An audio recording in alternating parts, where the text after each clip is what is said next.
Mes parents me jugeaient inapte aux sciences et m'ont envoyé en esthétique. 2 ans plus tard, mon père tremble en lisant une revue médicale, je suis la chercheuse principale d'un traitement révolutionnaire contre le cancer. Je m'appelle Élise Dupont et j'ai 26 ans. Il y a 4 ans, mes parents m'ont regardé droit dans les yeux et m'ont dit que je n'étais pas assez intelligente pour les sciences. Ils ont signé un chèque de 80 000 € à mon frère aîné, Julien, pour payer sa prestigieuse classe préparatoire en médecine à l'université Paris-Descartes. Ensuite, mon père a fait glisser un prospectus sur papier glacé vers moi, le long de l'îlot central en granit de notre cuisine. C'était pour une académie de beauté locale. Il m'a dit qu'ils n'allaient pas gaspiller leur argent pour un diplôme que je serais incapable d'obtenir.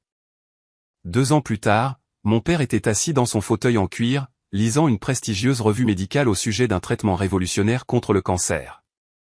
Lorsqu'il a vu le nom de la chercheuse principale en haut de la page, ses mains se sont mises à trembler si fort qu'il a renversé son verre de cognac. Il a appelé ma mère et a dit « son nom ». C'est son nom. Maintenant, laissez-moi vous ramener là où tout a commencé. Il y a 4 ans, un mardi soir dans notre maison située dans une riche banlieue de Versailles, la cuisine sentait le poulet rôti et le vin hors de prix. Mon père, Thierry, était assis au bout de l'îlot central, signant des documents avec son stylo plume en argent. Julien était assis en face de lui, portant un sweatshirt universitaire, avec l'air du prince qui venait d'hériter du royaume. Je me tenais près de l'évier, tenant ma demande de prêt étudiant pour le programme de biochimie de l'université publique locale. Tout ce dont j'avais besoin, c'était d'une signature, juste un garant, pour pouvoir assumer cette dette par moi-même.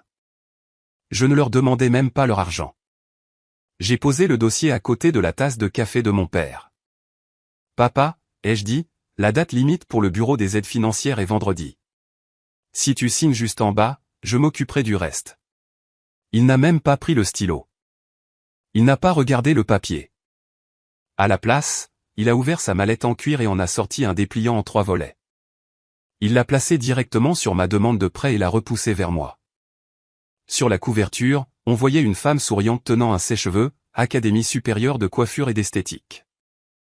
J'ai fixé les lettres roses vifs. Je lui ai demandé ce que c'était. Il a croisé les mains sur la table et a dit « Les sciences exigent un certain calibre intellectuel, Élise. » Julien là. Pas toi. Nous n'allons pas financer un fantasme qui se terminera par ton abandon et la ruine de ton dossier de crédit. J'ai regardé ma mère, Sylvie. Elle essuyait le plan de travail, feignant de ne pas avoir entendu l'insulte. Maman, ai-je dit, j'ai 16/20 de moyenne générale. Je suis en spécialité SVT avec mention. Elle a interrompu son nettoyage et m'a offert un sourire crispé et condescendant. Élise, ma chérie, a-t-elle murmuré, l'esthétique est une carrière parfaitement charmante pour une fille comme toi. Tu as toujours été si douée pour coiffer tes amis pour les fêtes du lycée. Pourquoi te forcer à intégrer un environnement stressant où tu ne pourras tout simplement pas rivaliser? Julien a ricané dans son verre d'eau. Il n'a pas dit un mot. Il n'en avait pas besoin. La hiérarchie de notre famille a été gravée dans le marbre à cet instant précis. Je n'ai pas crié. Je n'ai pas pleuré ni ne leur ai jeté le prospectus au visage. La colère que je ressentais était trop froide pour des larmes. J'ai pris le dépliant rose. Je suis monté dans ma chambre et j'ai sorti 2 sacs de sport du placard. J'y ai fourré mes vêtements, mes livres et ma tirelire. J'ai franchi la porte d'entrée le soir même sans dire au revoir. Je savais que me disputer avec eux était une perte de salive. J'allais laisser les résultats parler d'eux-mêmes. J'ai loué une chambre sans fenêtre au-dessus d'un pressing commercial à la périphérie de la ville. L'air de cet appartement avait toujours un léger goût d'amidon industriel et de gaz d'échappement. Mais c'était chez moi. C'était le premier espace de ma vie qui n'appartenait pas à Thierry et Sylvie Dupont. Je n'avais ni fonds de placement ni filet de sécurité de 80 000 €. J'avais 2 sacs de sport et un besoin silencieux et brûlant de prouver que mon esprit valait quelque chose. J'ai compris très vite que dans notre famille, Julien était un investissement et moi un passif. J'ai décidé de financer ma propre réalité. Pour payer mon loyer et mes frais de scolarité, j'ai pris un emploi d'assistante junior dans un salon de coiffure haut de gamme du centre-ville. Mes parents m'avaient tendu un prospectus d'école de beauté comme une insulte, mais j'ai utilisé cette industrie comme un tremplin.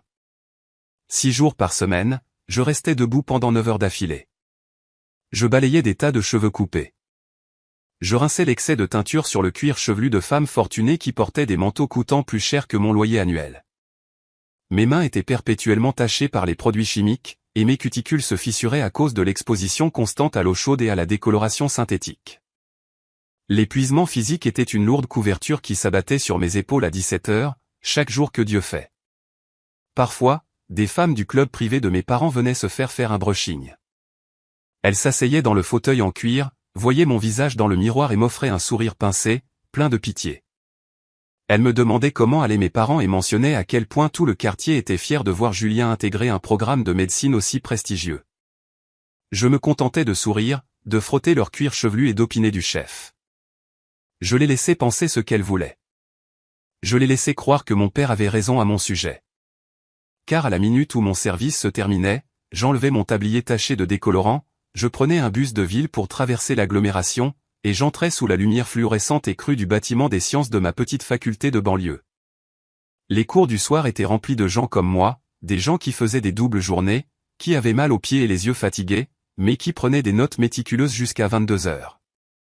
Je me suis inscrite à tous les prérequis avancés en chimie et en biologie cellulaire que la faculté proposait. Je m'asseyais au premier rang d'un laboratoire exigu qui sentait le formaldéhyde et la vieille cire pour sol. Je n'avais pas le luxe d'échouer. Chaque heure de cours était payée avec les pourboires que je gagnais en lavant des cheveux. Au cours de mon deuxième semestre, ma professeure de chimie organique, une femme sévère nommée Dr Rousseau, nous a rendu nos examens de mi-parcours. La moyenne de la classe était de octobre 2020. J'ai eu 19,5/20. Elle m'a retenu après le cours ce soir-là. Elle ne m'a pas couvé ni ne m'a fait de louanges vides. Elle a simplement regardé ma copie et m'a demandé pourquoi je perdais mon temps dans une petite faculté de province alors que ma compréhension spatiale des structures moléculaires était meilleure que celle de la plupart des étudiants de master qu'elle avait eus. Je lui ai dit que je comptais changer d'établissement. Elle m'a écrit une lettre de recommandation le soir même. À la fin de ma deuxième année, j'avais maintenu une moyenne générale parfaite avec mention très bien. J'ai soumis mes dossiers de transfert au système universitaire public. Je n'ai pas visé le cursus standard de biologie. J'ai postulé directement pour le programme accéléré de biochimie et j'ai soumis une deuxième candidature pour un poste extrêmement compétitif d'assistante de recherche de premier cycle dans le département d'oncologie. Un mois plus tard, je me tenais dans le couloir étroit devant mon appartement, tenant une épaisse enveloppe portant le sceau de l'université publique de la région. Je l'ai déchiré avec des mains tremblantes. J'étais accepté. Non seulement j'étais admise dans le programme de biochimie, mais on m'avait accordé une bourse complète au mérite. Le fardeau financier s'envolait.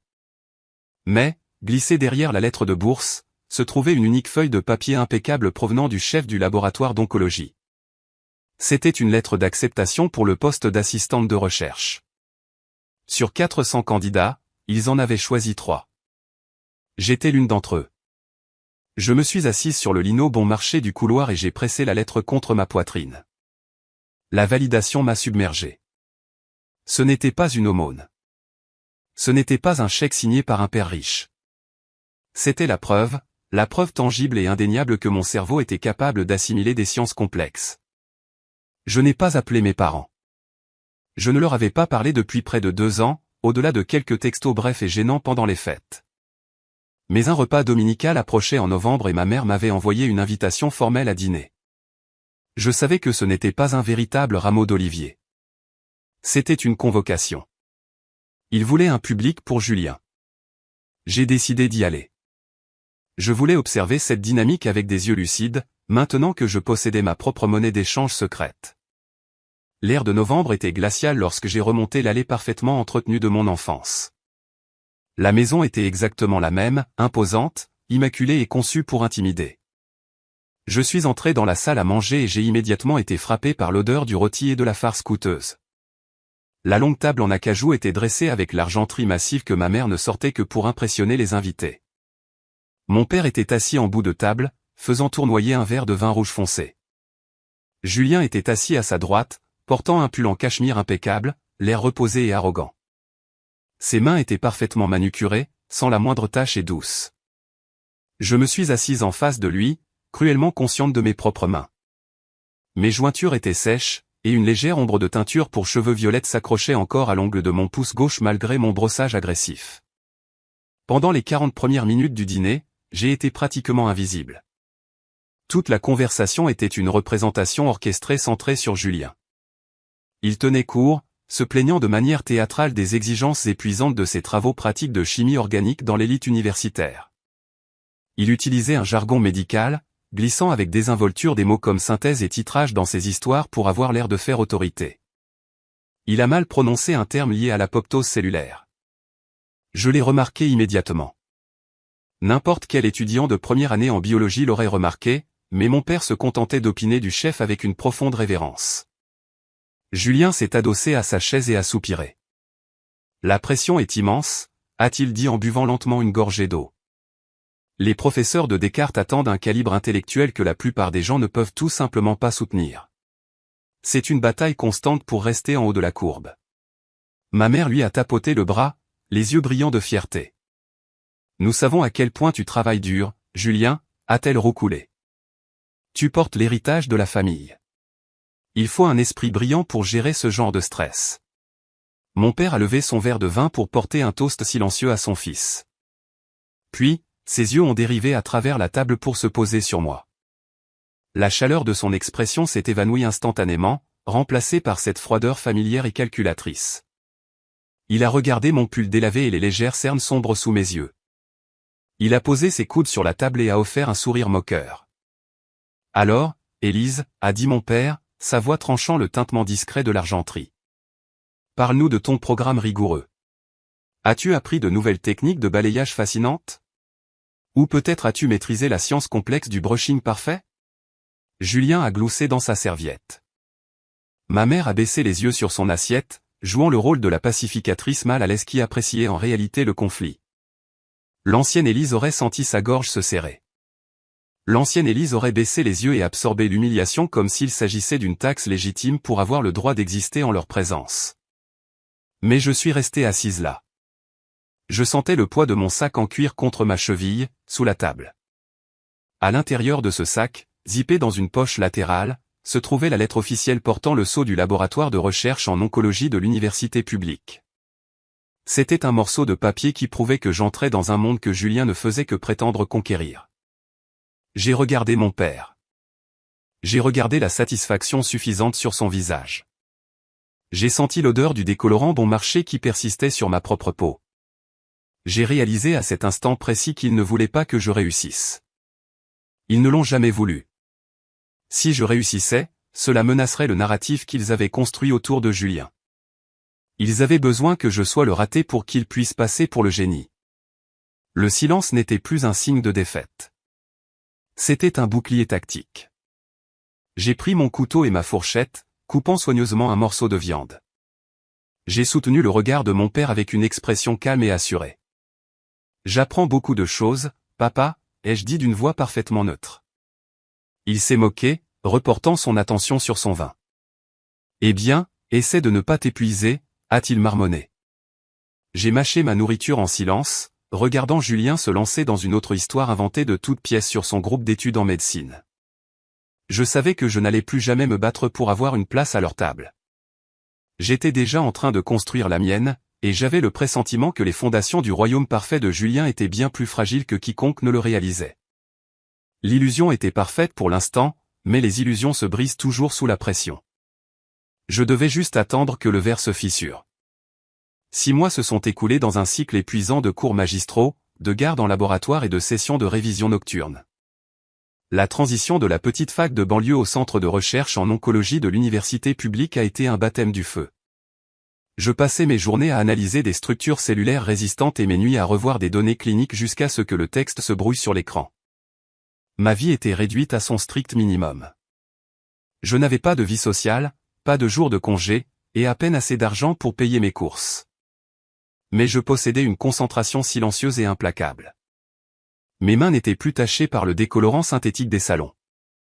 Elles étaient calleuses à force de manipuler des pipettes microscopiques et des lames de verre stériles. Je m'épanouissais dans l'arène même où mon père jurait que je ne survivrais jamais. Le climat de la région parisienne est devenu brutal fin octobre. Un gel mordant s'est installé sur la ville et les murs fins de mon appartement au-dessus du pressing n'offraient aucune isolation. J'avais besoin des lourds manteaux en laine que j'avais laissés au fond du placard de mon enfance. J'ai choisi un mardi après-midi pour aller les récupérer. Je savais que mon père serait à son cabinet d'affaires et que ma mère assisterait à son déjeuner caritatif hebdomadaire. Je voulais juste me faufiler, prendre mes vêtements d'hiver et repartir avant que quiconque ne remarque ma présence. J'ai conduit ma vieille berline cabossée dans la banlieue chic. Le contraste entre ma dure réalité et leur monde immaculé n'avait jamais été aussi saisissant. Les pelouses manucurées étaient recouvertes d'une légère couche de givre. L'allée était vide, exactement comme je l'avais prévu. J'ai utilisé ma vieille clé en laiton pour déverrouiller la porte d'entrée. La maison était un musée d'acajou poli, de tapis crème immaculés et d'attente silencieuse.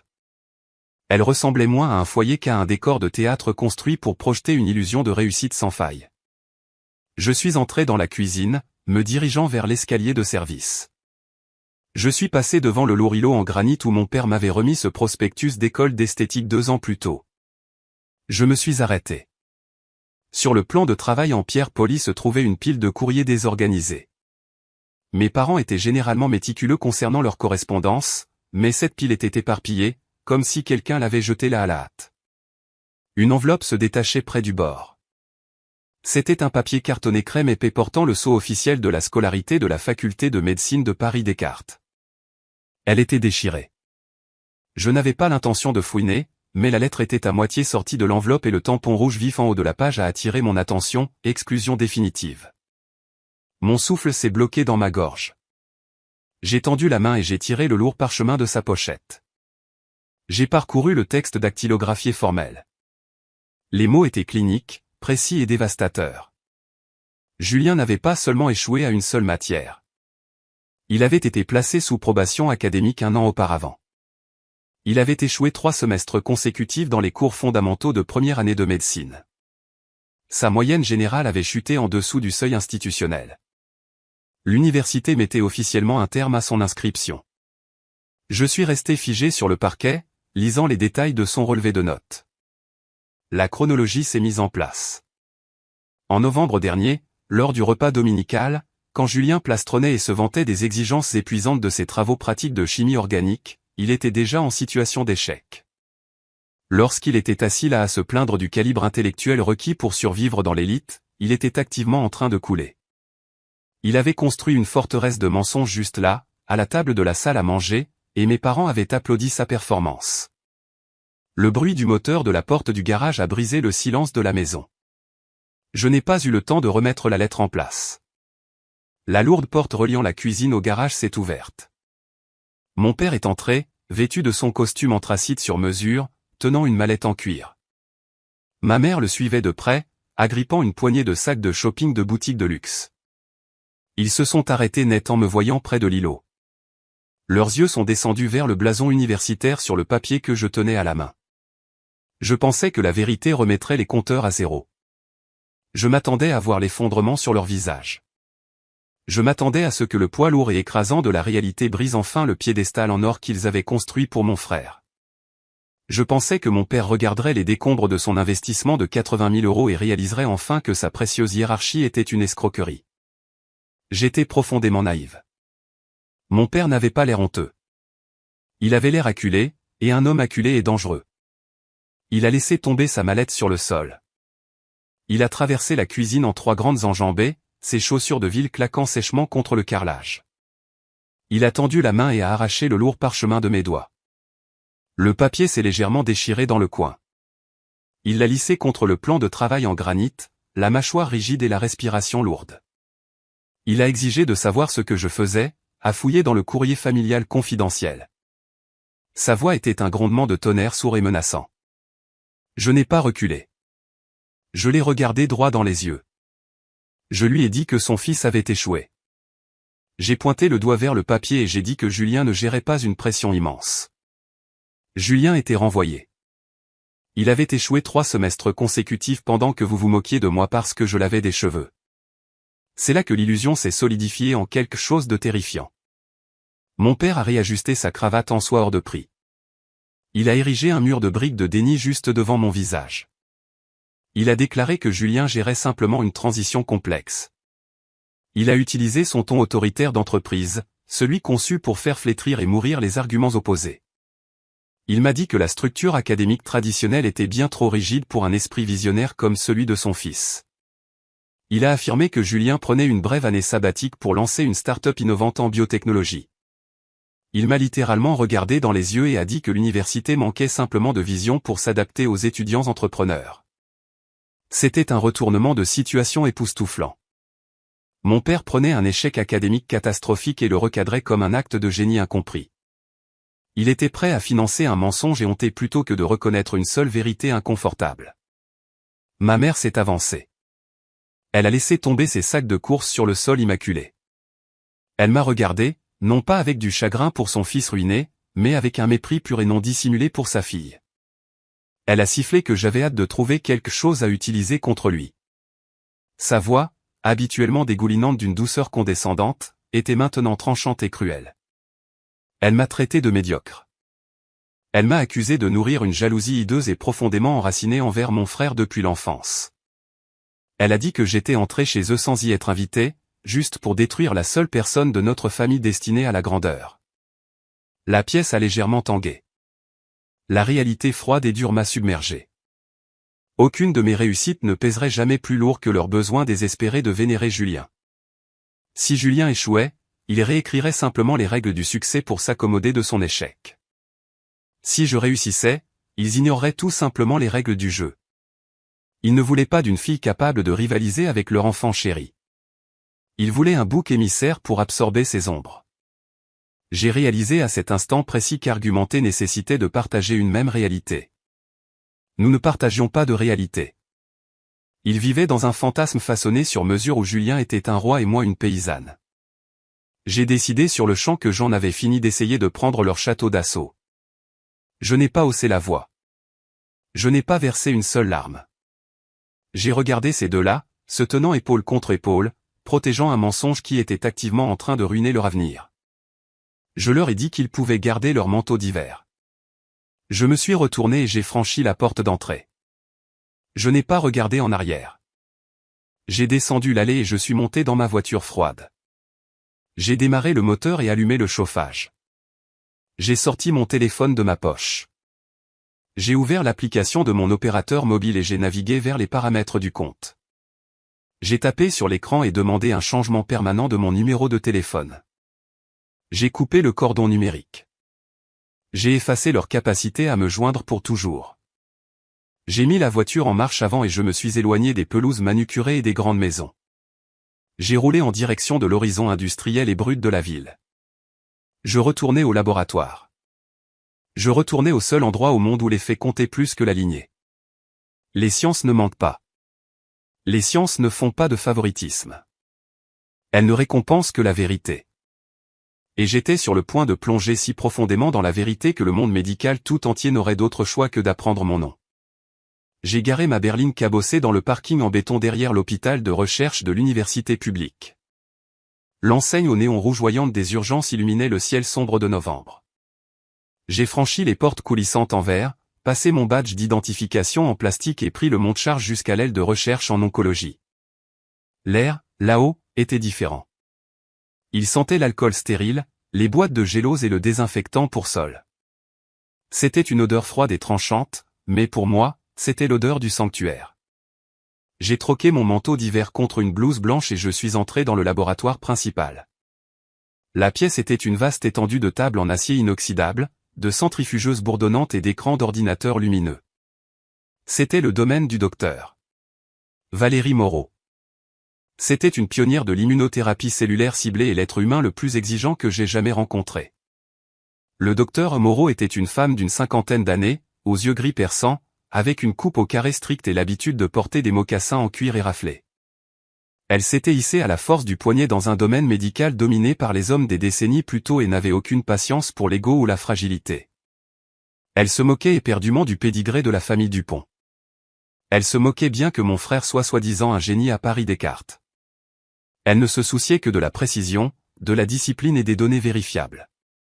Lors de ma première semaine, elle m'avait tendu une pile imposante de résultats d'essais cliniques provenant d'une étude pharmaceutique ratée. Elle m'avait dit de trouver la faille dans la méthodologie et s'était éloignée. Il m'a fallu 3 jours à sauter des repas et à dormir sur un lit de camp étroit dans la salle de pause, Mais j'ai trouvé l'erreur statistique enfouie dans les données du groupe de contrôle. Quand je lui ai remis mon rapport, elle l'a lu en silence, l'a jeté sur son bureau et a hoché la tête une fois. À partir de ce moment, elle m'a poussé plus fort que n'importe qui d'autre dans le département. Les 2 années suivantes sont devenues un tourbillon de quêtes académiques et scientifiques acharnées. Je vivais pratiquement à l'intérieur de ce laboratoire. Je faisais des doubles gardes, exécutant des dosages et enregistrant des réactions moléculaires. Quand les fêtes d'hiver sont arrivées, je n'ai pas décoré de sapin ni assisté à des soirées festives. J'ai passé la veille de Noël à cartographier des structures protéiques en mangeant des biscuits rassis du distributeur automatique. J'ai passé le jour de l'an à calibrer des microscopes électroniques. J'ai déversé chaque once de rejet, de mépris et de comparaison toxique de mon enfance directement dans ces boîtes de pétri. Mes parents m'avaient dit que je manquais d'intellect pour ce monde. Alors, j'ai décidé d'en apprendre chaque micromillimètre. La fatigue cuisante dans mes yeux et la douleur permanente dans le bas de mon dos étaient des médailles d'honneur. Notre projet principal se concentrait sur les cellules de lymphome résistantes.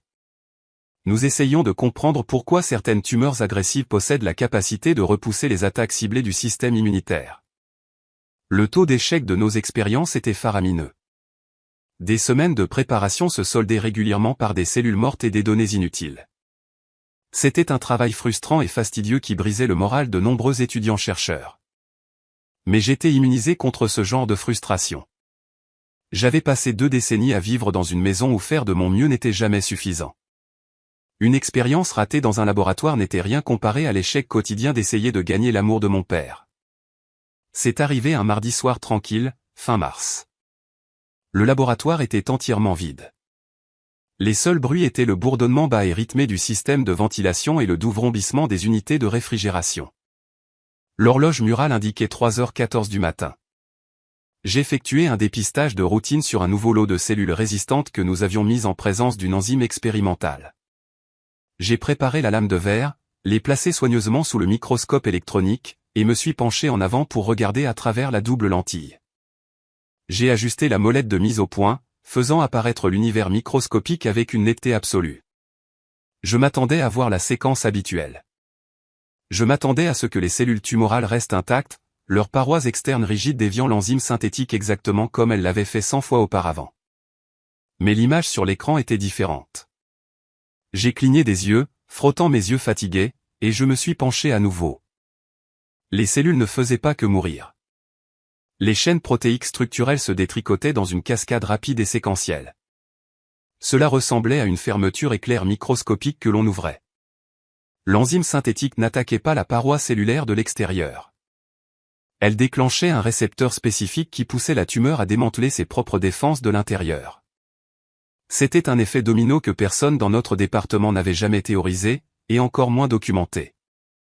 Mon cœur a frappé contre mes côtes. Le bruit sourd et rythmé résonnait dans mes oreilles, assourdissant le bourdonnement de l'équipement du laboratoire. Je me suis reculé du microscope. Le fantôme de mon père a envahi mon esprit. Sa voix autoritaire et tonitruante chuchotait que je faisais une erreur de débutante.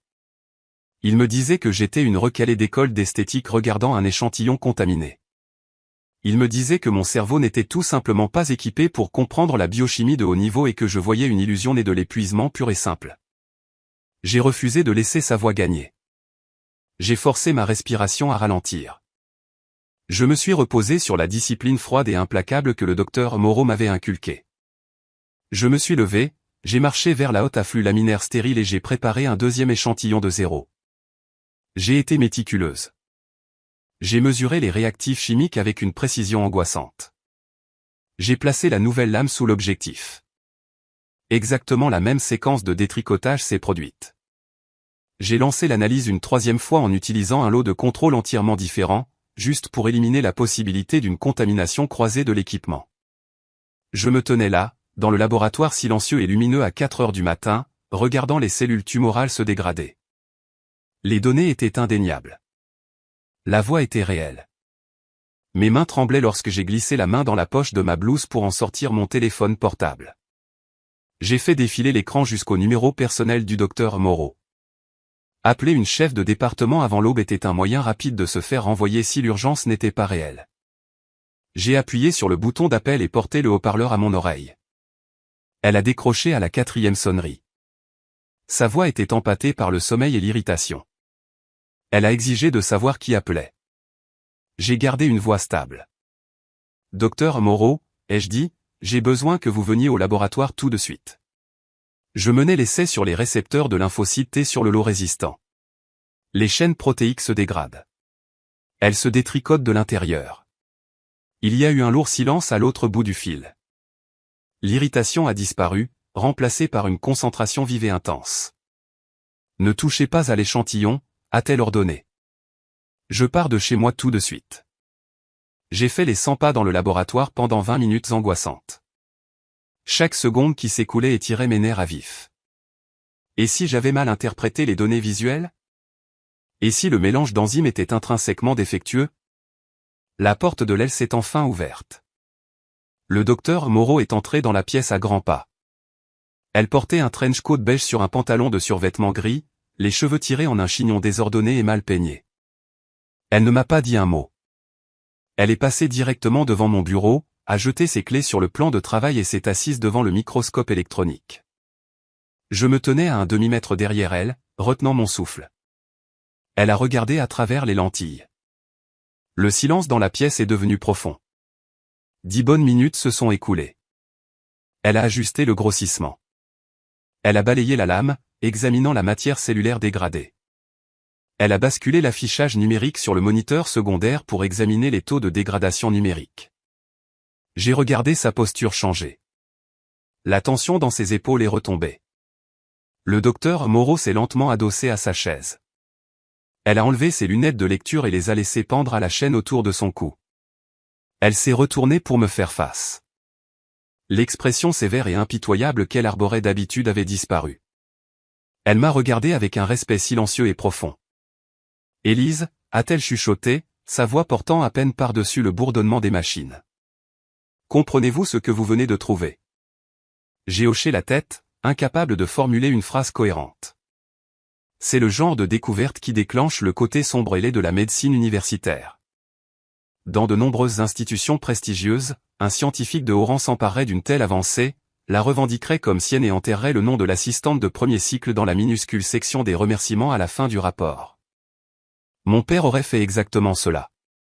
Il aurait volé la réussite et l'aurait justifié comme étant son droit en vertu de l'autorité hiérarchique. Le docteur Moreau s'est levé. Elle a marché vers le tableau blanc sur le mur du fond, a pris un marqueur noir et a effacé une section de nos notes de planification hebdomadaire. En grosses lettres épaisses, elle a écrit le titre de notre nouveau sous-projet. Sous le titre, elle a écrit « Chercheuse principale », suivi de mon nom. « C'est vous qui avez trouvé la voie », a-t-elle déclaré fermement. « C'est vous qui avez vérifié la séquence. Je guiderai les paramètres de l'essai clinique, mais ce sont vos données. Nous allons cartographier chaque variable de cette réaction, et ensuite nous allons la publier. » La validation m'a frappé avec la force d'un raz-de-marée. C'était l'exact opposé de la trahison que j'avais vécue à la table de ma famille. On ne m'effaçait pas pour protéger l'ego fragile de quelqu'un. On m'élevait parce que mon travail méritait cette élévation. J'ai regardé mon nom écrit à l'encre noire sur ce tableau blanc. C'est à ce moment-là que la fille effrayée et rejetée de la banlieue chic a véritablement disparu. Au cours des 6 mois suivants, notre équipe a travaillé avec une intensité frisant l'obsession. Nous avons exécuté des milliers de variations, cartographiant le mécanisme exact de la dégradation cellulaire. Nous avons compilé des montagnes de preuves évaluées par des pairs. Nous préparions un manuscrit pour la publication médicale la plus rigoureuse du monde. Pendant ce temps, de retour dans son quartier aux pelouses manucurées, Thierry Dupont continuait à jouer son rôle de patriarche intellectuel distingué, ignorant joyeusement que la fille dont il s'était débarrassé était sur le point de faire exploser toute sa vision du monde. La trajectoire de collision était fixée et la méthode de livraison attendait actuellement dans une imprimerie d'être expédiée par la poste. L'aboutissement de nos recherches ne s'est pas fait du jour au lendemain. Ce fut un marathon brutal et angoissant de révision par les pairs et d'examens minutieux et incessants. Lorsque vous prétendez avoir découvert une nouvelle voie qui force les tumeurs agressives à démanteler leur propre défense, l'establishment médical mondial ne vous croit pas simplement sur parole.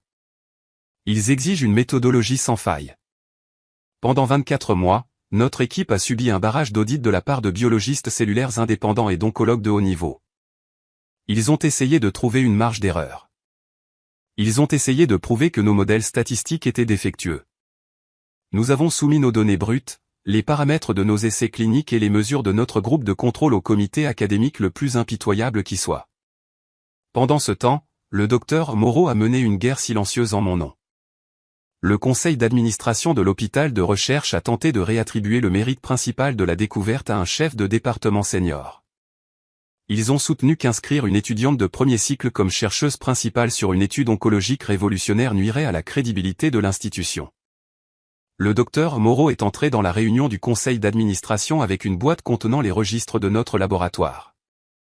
Elle a posé la boîte sur la table de conférence en acajou et a informé le conseil que s'il modifiait la hiérarchie des auteurs, elle emporterait ses subventions, ses brevets et son équipe de recherche dans une université concurrente. Le conseil a reculé. Nous avons soumis notre manuscrit final au prestigieux journal européen de médecine. C'est le summum de la publication médicale. Une lettre d'acceptation de leur comité de rédaction équivaut à un couronnement scientifique. 3 mois plus tard, l'email est arrivé dans la boîte de réception du docteur Moreau. Elle a imprimé la lettre de confirmation, a marché jusqu'à mon poste de travail stérile et a posé le papier sur mon clavier. Le manuscrit était accepté pour le prochain numéro trimestriel. Aucune révision n'était demandée. Juste là, en lettres noires et en gras, figurait le format de citation officielle, Élise Dupont, licence S-Sciences, chercheuse principale. J'ai tracé les lettres de mon nom avec mon doigt ganté. J'avais forgé ma propre identité dans le creuset de ce laboratoire. Pendant que je réécrivais les règles de l'immunothérapie ciblée, mon père essayait désespérément de maintenir son illusion de supériorité dans sa riche banlieue. Thierry Dupont avait construit toute son identité autour de la perception de sa domination intellectuelle et financière. Mais les fondations de son royaume perdaient de l'argent à vue d'œil. La fausse start-up en biotechnologie de Julien n'était rien de plus qu'un trou noir de dettes. Mon frère ne possédait aucun sens des affaires et zéro expertise scientifique. Il avait loué des bureaux haut de gamme, embauché une agence de marketing de niche et passé ses journées à assister à des déjeuners de réseautage hors de prix tout en ne produisant absolument aucun produit concret. Pour financer cette mascarade, mes parents avaient discrètement liquidé une part importante de leur portefeuille de retraite. Ils avaient contracté une deuxième hypothèque sur leur maison bourgeoise immaculée. Ils se noyaient dans les conséquences d'avoir misé tout leur héritage sur le mauvais enfant. Mais mon père refusait de montrer la moindre fissure dans la façade. Il redoublait d'efforts dans ses habitudes prétentieuses. Thierry adorait tenir court dans son club de golf privé. Il se tenait près du bar en chêne, faisant tournoyer un verre de bourbon onéreux, discutant du marché boursier et des avancées médicales avec des chirurgiens et des cadres d'entreprise. Il voulait être perçu comme un père par l'élite scientifique. Pour entretenir cette aura spécifique, il payait plusieurs abonnements coûteux à des revues médicales de haut niveau. Il parcourait les résumés, surlignait des termes cliniques complexes et glissait ses expressions dans les conversations lors des dîners mondains. Il utilisait le langage de la médecine comme un accessoire pour gonfler son propre ego et pour rappeler à ses voisins le prétendu génie de son fils. C'était un mardi après-midi, au début de l'automne, lorsque le numéro trimestriel du journal européen de médecine est arrivé dans sa boîte aux lettres. Les arbres qui bordaient sa rue manucurée prenaient des teintes vives d'orange et d'or. Mon père a garé sa berline de luxe dans l'allée, est sorti dans l'air vif et a récupéré la pile d'enveloppes sur le pilier en briques. La revue était lourde, reliée avec un papier épais et glacé. Il est entré dans la maison calme et vide. Ma mère était sortie assister à une vente aux enchères caritatives pour maintenir leurs apparences sociales. Julien était soi-disant à une réunion de présentation avec des investisseurs en capital risque. Thierry a desserré sa cravate en soie et est entré dans son bureau privé. La pièce était un monument à sa vanité, bordé de volumes reliés en cuir qu'il ne lisait jamais, et de photographies encadrées de lui-même serrant la main de politiciens locaux. Il s'est dirigé vers la carafe en cristal sur sa table d'appoint. Il s'est versé 2 doigts d'un whisky single malt de 18 ans d'âge. Il appréciait ces moments calmes de supériorité intellectuelle perçue. Il s'est assis dans son fauteuil à oreilles en cuir préféré, a posé son verre sur un sous-verre en liège et a ouvert la revue médicale. Il avait l'intention de trouver un article dense sur la biologie cellulaire, quelque chose qu'il pourrait vaguement mentionner pendant sa partie de golf le lendemain matin. Il a feuilleté l'introduction de la rédaction et parcouru le sommaire. Ses yeux se sont arrêtés sur l'article vedette du mois, une nouvelle voie dans l'immunothérapie ciblée par lymphocyte T. C'était exactement le genre d'avancée de haut niveau qu'il vénérait. Il a tourné à la page 42. Thierry a commencé à lire le résumé. Le texte était incroyablement dense, détaillant la dégradation précise des cellules de lymphome résistantes via une séquence protéique nouvellement identifiée. Il a lu la méthodologie en articulant silencieusement la terminologie complexe.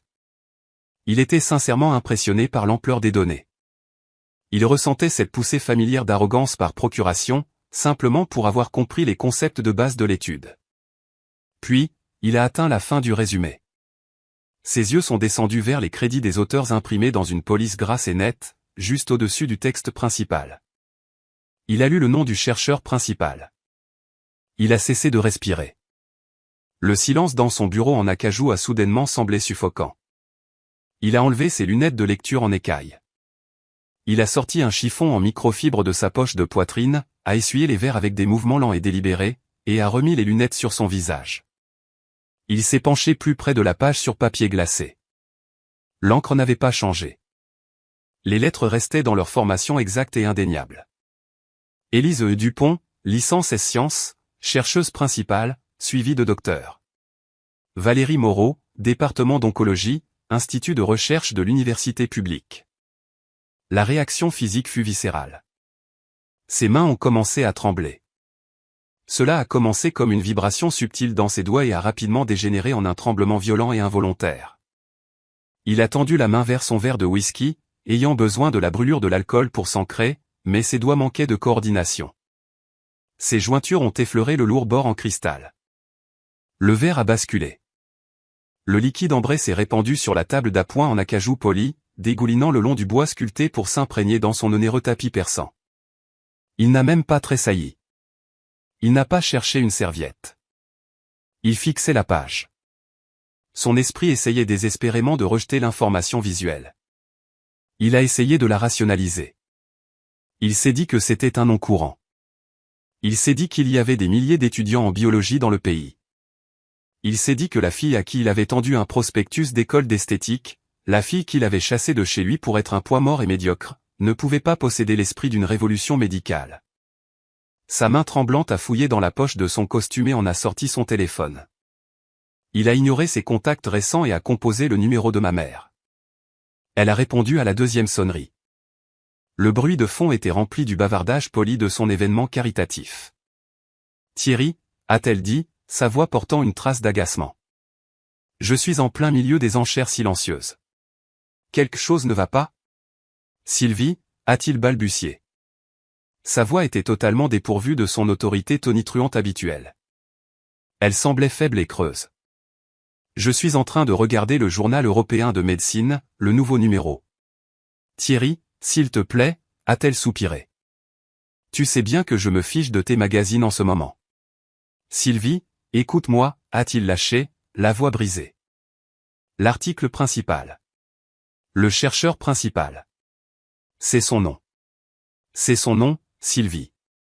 Il y a eu une longue pause à l'autre bout du fil. Le bavardage en fond s'est estompé à mesure que ma mère s'isolait dans un couloir calme.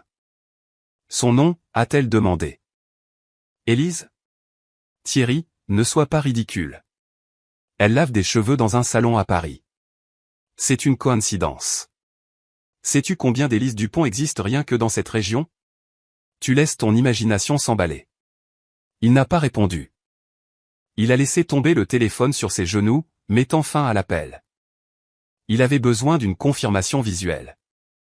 Il avait besoin de se prouver que l'univers ne venait pas de s'inverser. Il a ouvert son ordinateur portable, le posant sur ses genoux.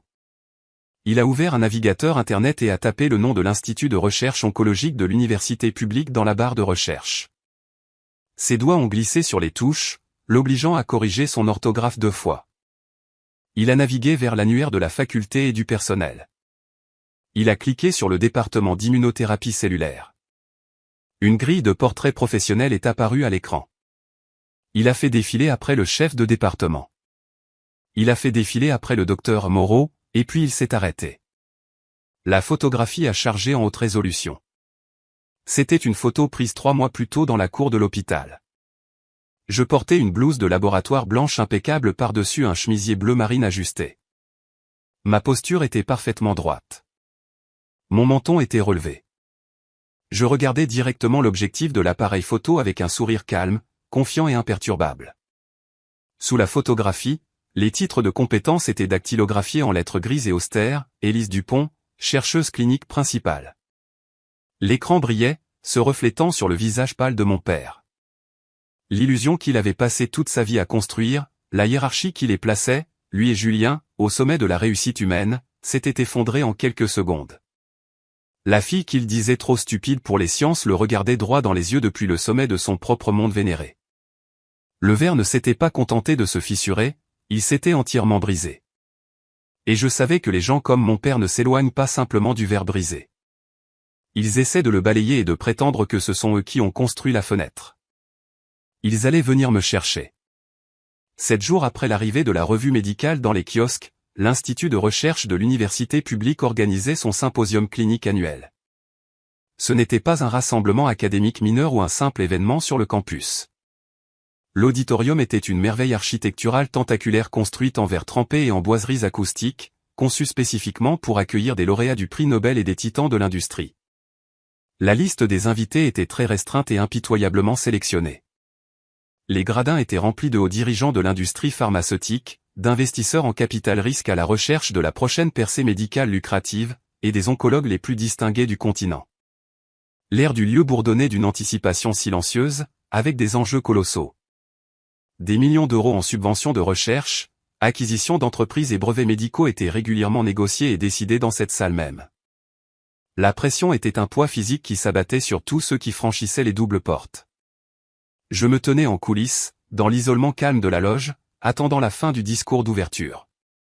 Je portais un tailleur bleu marine sur mesure et une chemise blanche à col impeccable.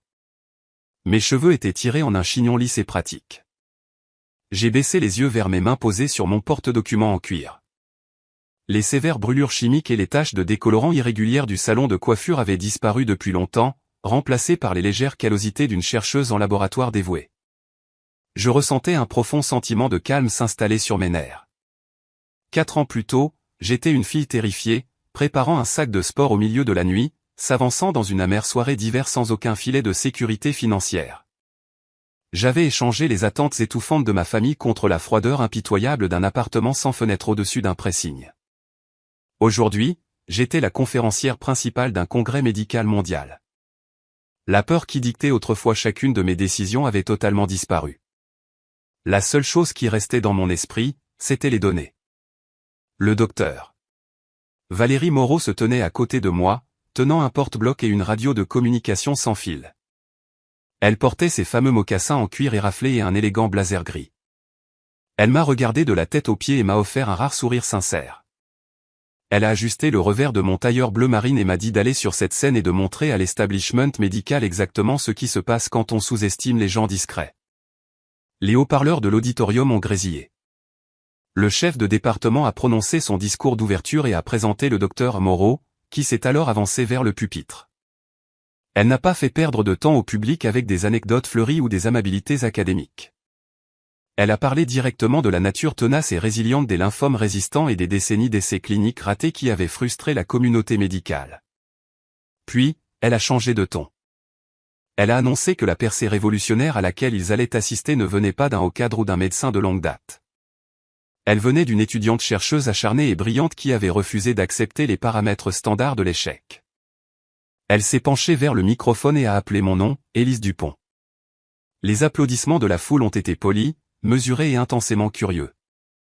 Je suis sorti de derrière le lourd rideau de velours. Les projecteurs de la scène m'ont aveuglé pendant une fraction de seconde, jetant un voile blanc et brillant sur ma vision et cachant les visages dans la foule. Je me suis approché du pupitre en acrylique transparent, j'ai ajusté le fin microphone à ma taille et j'ai posé ma télécommande de présentation sur la surface inclinée. Le brouillard aveuglant des projecteurs s'est dissipé, et les centaines de visages dans les gradins sont apparus avec une netteté absolue. J'ai cliqué sur la télécommande. L'écran numérique géant derrière moi s'est illuminé avec une image microscopique en haute résolution des cellules tumorales en cours de dégradation. J'ai commencé ma présentation. Ma voix a résonné dans la vaste salle à l'acoustique parfaite, claire et stable à travers le système audio de pointe. J'ai expliqué le séquençage protéique complexe. J'ai détaillé les réactions enzymatiques synthétiques spécifiques et le processus de démantèlement des récepteurs. Je dominais la pièce avec l'autorité naturelle et inébranlable de quelqu'un qui avait passé 2 années épuisantes à disséquer le tissu même de la maladie. Je voyais des chirurgiens chevronnés opiner du chef en signe d'accord. Je voyais des représentants pharmaceutiques prendre des notes frénétiques sur leurs tablettes numériques. 10 minutes après le début de mon intervention, j'ai employé une technique standard de prise de parole en public pour capter l'attention de la salle. J'ai balayé lentement le public du regard pour établir un contact visuel direct avec les participants de haut rang des premiers rangs. Mon regard a parcouru l'allée gauche, dépassant une rangée d'investisseurs en costume gris coûteux. Puis, mes yeux se sont verrouillés sur la section VIP centrale, réservée exclusivement aux invités de marque de l'université. Mon cœur a frappé contre mes côtes si fort que mon souffle s'est bloqué dans ma gorge. Assis au 2e rang, directement dans mon champ de vision, se trouvaient Thierry, Sylvie et Julien Dupont. Ils n'étaient pas censés être là. Le symposium exigeait des accréditations sectorielles exclusives et préapprouvées pour y entrer, mais Thierry avait passé toute sa vie d'adulte à forcer le passage dans des pièces qui ne lui appartenaient pas. Il s'était probablement servi de son titre de dirigeant d'entreprise, avait fait jouer ses relations au bureau d'accueil et inventé une histoire larmoyante sur le fait d'être le fier papa de la conférencière principale pour contourner les protocoles de sécurité. Mon père était assis sur le bord extrême de son siège en velours somptueux. Il tenait son smartphone hors de prix bien haut, enregistrant chacun de mes mots. Il ne regardait pas les données scientifiques complexes affichées sur l'écran derrière moi. Il regardait autour de lui, observant les médecins distingués et les cadres pharmaceutiques assis près de lui, jouant le rôle du patriarche visionnaire. Il hochait la tête à mes explications chimiques comme s'il me les avait personnellement enseignées dans son bureau en acajou.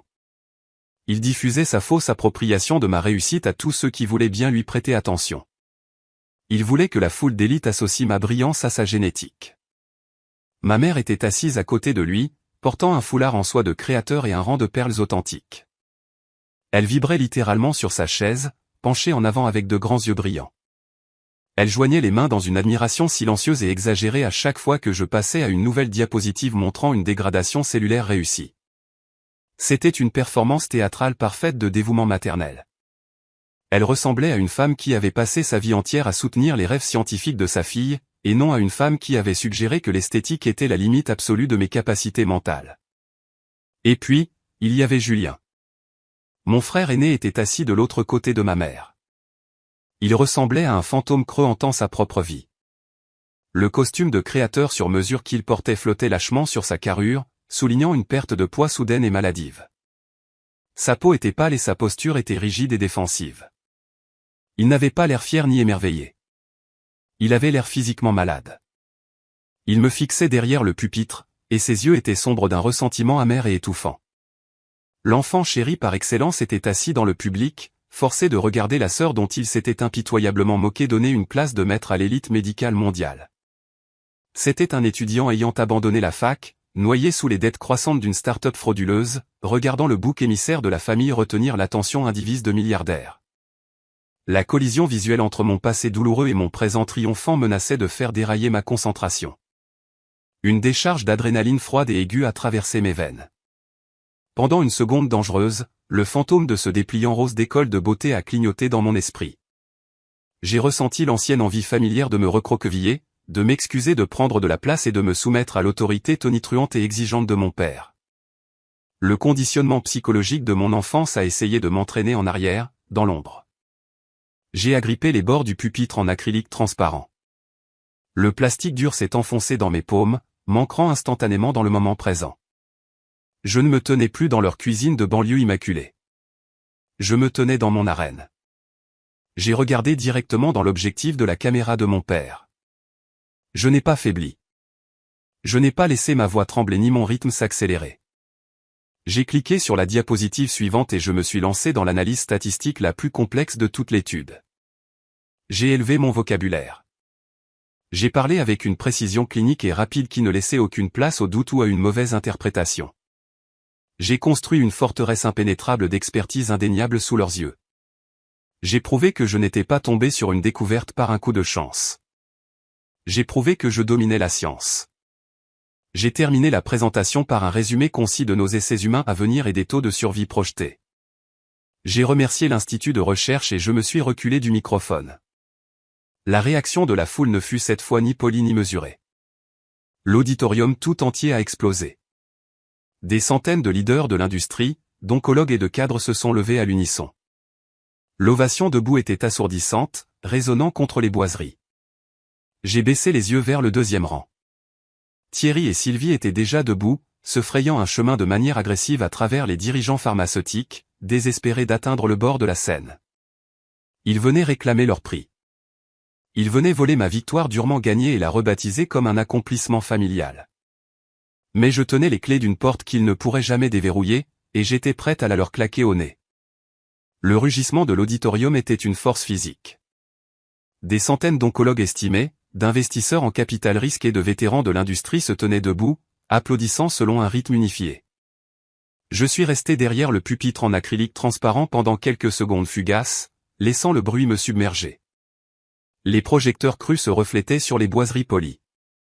J'ai rassemblé mes notes de présentation, les glissant soigneusement dans mon porte-documents en cuir. Ma respiration était régulière. La fille terrifiée qui se recroquevillait autrefois sous le poids de la désapprobation de son père n'existait plus. Attendez, avant que je vous raconte ce qui s'est passé lorsque j'ai quitté cette scène, laissez-moi vous poser une question. Avez-vous déjà eu des membres de famille toxiques essayant de s'attribuer le mérite du succès qu'ils ont activement essayé d'empêcher? Répondez par un oui ou un non dans les commentaires. Je lis chacun d'entre eux. D'accord, retour au symposium. J'ai descendu la courte volée de marches moquettées menant de la scène à la salle principale. L'ovation debout commençait à se dissiper en une bousculade frénétique et chaotique.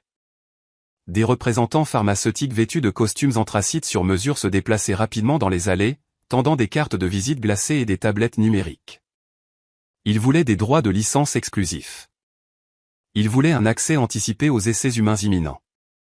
Le docteur Valérie Moreau se tenait en bas des marches, agissant comme une barrière silencieuse et redoutable entre moi et les investisseurs envahissants. Elle m'a fait un signe de tête bref pour marquer son approbation. Puis la foule s'est écartée. Le murmure professionnel et poli de l'élite médicale a été brusquement percé par une voix théâtrale et tonitruante, « Laissez passer, s'il vous plaît. » Pardon. C'est ma fille, là-haut. J'ai tourné la tête. Poussant à travers un groupe de chercheurs distingués se trouvait Thierry Dupont. Il n'utilisait pas la navigation subtile et raffinée typique d'un rassemblement universitaire de haut niveau. Il se frayait un chemin en bousculant, utilisant ses larges épaules et son costume hors de prix pour écarter les intellectuels de son chemin. Il voulait que les milliardaires et les pionniers de la médecine autour de lui soient témoins de son arrivée. Il avait besoin qu'ils sachent que l'esprit brillant qu'il venait d'applaudir pendant une heure appartenait à sa lignée génétique. Sylvie le suivait de près dans son sillage. Elle avait remis du rouge à lèvres et ajusté son foulard en soie de créateur. Son visage était étiré dans un grand sourire désespéré qui n'atteignait pas ses yeux. Elle regardait frénétiquement à droite et à gauche, s'assurant que les hommes dans leurs costumes onéreux la regardaient jouer le rôle de la mère dévouée et attentionnée. « Notre fille, le génie », a annoncé mon père, projetant sa voix si fort qu'elle a résonné sur les panneaux de plafond acoustiques. Il a franchi le cercle intime d'investisseurs entourant le docteur Moreau et moi. Il a ouvert grand les bras, un geste grandiose conçu pour forcer une étreinte publique. C'était exactement la même posture qu'il adoptait lorsqu'il posait pour des photographies lors des événements caritatifs de son club de golf. Il s'attendait à ce que je tombe dans ses bras. Il a calculé que la pression de cette foule prestigieuse me forcerait à jouer le rôle de l'enfant reconnaissante et adoratrice. Il supposait que le contrat social de la société polie prendrait le pas sur mes limites personnelles. Il s'est trompé sur toute la ligne. Je n'ai pas tressailli. Je n'ai pas fait un seul pas en arrière. Alors qu'il se jetait en avant pour enrouler ses bras autour de mes épaules, j'ai simplement levé ma main droite. J'ai bloqué mon coude et j'ai pressé fermement la paume de ma main plate contre le centre de sa poitrine. Le blocage physique était rigide, inflexible et indéniablement hostile. L'impact l'a arrêté net. Ses chaussures en cuir onéreuses ont crissé sur le parquet poli. Le rire tonitruant et théâtral est mort dans sa gorge. Les représentants pharmaceutiques environnants et les membres du conseil d'administration de l'université ont fait silence. Le changement brutal d'atmosphère a été immédiat et inconfortable. Je l'ai regardé directement dans les yeux. Je n'ai pas haussé la voix. J'ai parlé avec la même précision clinique et détachée que je venais d'utiliser pour décrire la dégradation des cellules tumorales. « Thierry, ai-je dit, que faites-vous ici ?» Le son de son prénom franchissant mes lèvres l'a frappé comme un coup physique. En 26 ans, je ne l'avais jamais appelé autrement que papa. Ce titre était un symbole de son autorité suprême sur ma vie. Le dépouiller de ce titre devant un public de professionnels de l'élite était une rétrogradation calculée et indéniable. Sa mâchoire s'est relâchée. La façade d'entreprise polie s'est fissurée, révélant un soudain éclair de panique authentique. Il a regardé ma main, appuyée fermement contre son sternum. Il a regardé la foule silencieuse qui l'observait. Il a désespérément essayé de sauver les apparences de la situation. « Élise, ma chérie », a-t-il bégayé, baissant la voix en un murmure forcé. « Nous te célébrons. Nous sommes ta famille. Nous avons traversé le pays au moment où nous avons vu la publication dans la revue. » Sylvie est sortie de derrière sa large épaule. Elle a porté ses mains à son visage, exécutant un halètement parfait d'émotion maternelle. Elle a tendu ses doigts manucurés, tremblant légèrement, visant mon avant-bras. « Oh, ma fille brillante », a murmuré Sylvie, la voix épaissie par des larmes préfabriquées. « Nous avons vu le journal européen de médecine. Nous avons toujours su que tu avais ce potentiel extraordinaire en toi. Nous sommes tellement, incroyablement fiers de ce que tu as accompli. » J'ai regardé la femme qui m'avait tapoté la main dans notre cuisine de banlieue immaculée et m'avait dit que l'esthétique était une carrière parfaitement charmante pour une fille avec mes limites. J'ai regardé la femme qui m'avait accusé d'être un boulet jaloux et médiocre lorsque j'avais accidentellement découvert le renvoi académique de son fils chéri. Maintenant, elle se tenait dans une pièce remplie de millionnaires, essayant de réécrire l'histoire pour se positionner comme l'architecte bienveillante de ma victoire.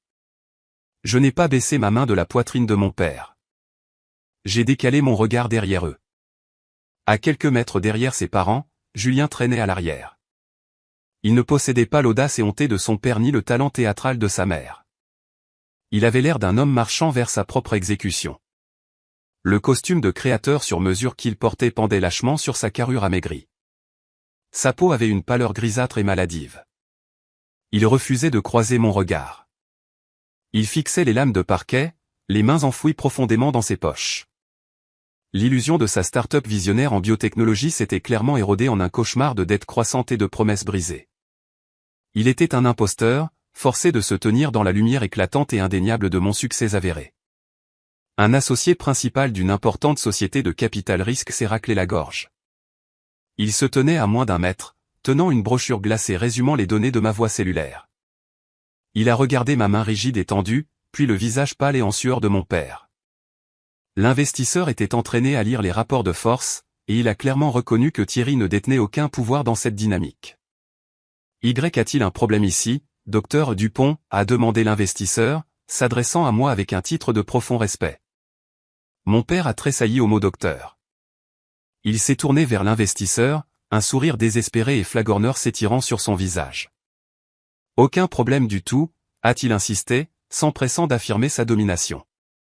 Juste une petite célébration familiale en privé. Je suis Thierry Dupont. J'ai financé ses premières études.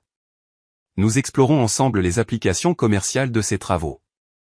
C'était un mensonge sidérant. Il tentait de se vendre comme mon soutien financier à un milliardaire. Il essayait de monnayer l'intellect même dont il s'était moqué et qu'il avait rejeté. J'ai laissé retomber ma main de sa poitrine. Le silence entre nous s'est étiré, tendu et dangereux. J'ai senti le docteur Moreau se rapprocher de moi. Une sentinelle silencieuse prête à appeler la sécurité de l'hôpital si je donnais le signal. Je n'ai pas donné le signal. Les faire escortés par des gardes en uniforme transformeraient la confrontation en un spectacle public qui alimenterait le récit de victime de ma mère et donnerait à mon père une raison de prétendre que j'étais instable. Je n'allais pas leur offrir une scène publique. J'allais disséquer leur délire en privé. Je me suis tourné vers l'investisseur en capital risque et j'ai offert un sourire calme et professionnel. Il n'y a aucun problème, monsieur, ai-je déclaré calmement. Juste quelques invités inattendus de mon passé. Si vous laissez votre carte à ma chef de département, nous examinerons vos propositions de licence la semaine prochaine. L'investisseur a hoché la tête, a tendu sa carte au docteur Moreau et a reculé, reconnaissant cette rebuffade polie. Je me suis retourné vers Thierry, Sylvie et Julien. Les architectes de mes insécurités d'enfance les plus profondes se tenaient devant moi, mendiant une part de la lumière qu'ils avaient essayé de me refuser. Leur désespoir était une chose tangible et nauséabonde dans l'air pur de l'auditorium. J'ai ramassé mon porte-documents en cuir. J'ai regardé Thierry. L'arrogance avait disparu, remplacée par une faim brute et nue pour l'influence que je possédais désormais. Nous n'allons pas avoir cette conversation au milieu d'un symposium de l'industrie, ai-je dit, la voix basse et tranchante comme un scalpel. Suivez-moi. Je leur ai tourné le dos. Je n'ai pas vérifié s'ils me suivaient. Je savais qu'ils le feraient. Ils étaient affamés de pertinence, et je détenais la seule clé. J'ai descendu l'allée moquettée en direction des lourdes portes insonorisées de la loge privée. Je les éloignais de leur public tant désiré pour les mener directement vers un retour à la réalité qu'ils n'oublieraient jamais. La lourde porte en chêne de la loge privée a claqué. Le joint acoustique s'est enclenché, coupant le rugissement de la foule du symposium et l'énergie frénétique des représentants de l'industrie pharmaceutique. Le silence qui a rempli l'espace fut instantané et étouffant. La pièce était conçue pour des conférenciers de haut niveau, dotés de canapés en cuir moelleux, d'un élégant miroir de courtoisie et d'une table en verre garnie de bouteilles d'eau onéreuses. C'était une cage stérile et luxueuse, et je venais d'y enfermer ma famille. La transformation fut stupéfiante à voir. Dès que le public s'est volatilisé, la chaleur théâtrale s'est évaporée des visages de mes parents. Thierry a abandonné sa routine de patriarche visionnaire charismatique en une fraction de seconde. Ses larges épaules se sont raidies. Le sourire mielleux qu'il avait affiché pour les investisseurs s'est métamorphosé en un rictus dur et familier. Il a levé la main et a tiré sur sa cravate en soie, desserrant le nœud d'un geste brusque et agité. Il n'était plus le père fier se prélassant dans l'éclat de sa fille brillante. Il était le monarque régnant qui venait d'être publiquement humilié par un sujet désobéissant. Sylvie a laissé retomber ses mains de son visage. Les larmes préfabriquées de fierté maternelle ont séché instantanément. Elle a lissé le devant de son chemisier de créateur, ses traits se figeant en un masque pincé d'irritation profonde. Elle a regardé autour de la loge immaculée, inspectant les plateaux de fruits du traiteur et le mobilier moelleux avec une jalousie non dissimulée.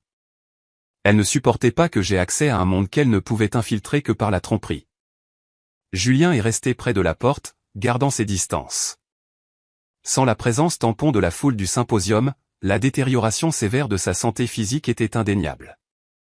Le costume sur mesure qu'il portait, un vêtement qui coûtait probablement plus cher que ma première voiture, pendait sur sa charpente comme un costume d'emprunt.